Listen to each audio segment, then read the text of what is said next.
আসসালামু আলাইকুম। আজকে আমি গরুর মাংস রান্না করব। মাংসটা কেটে ধুয়ে পরিষ্কার করে নিয়েছি আমি। মাংসটা মেরিনেট করে রাখবো, তো হলুদ দিয়ে দিচ্ছি, লঙ্কা গুঁড়ো দিয়ে দিচ্ছি, লবণ, ধনিয়া গুঁড়ো দিয়ে মাখিয়ে নেব।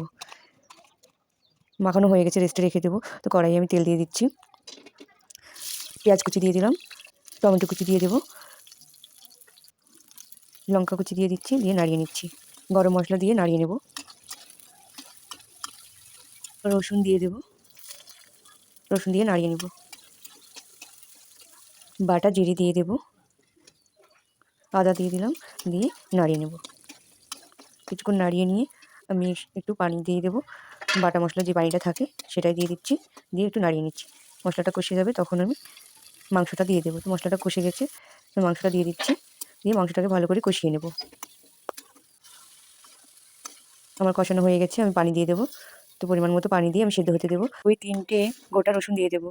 রসুনটা খেতে ভালো লাগে মাংসের সাথে, এইভাবে রান্না করলে। তো রসুনের কোয়া দিয়ে আমি ঢেকে দেবো। 20-25 মিনিট পরে দেখবেন মাংসটা প্রায় সিদ্ধ হয়ে গেছে। তো সিদ্ধ হয়ে গেলে আমি নামিয়ে নেব।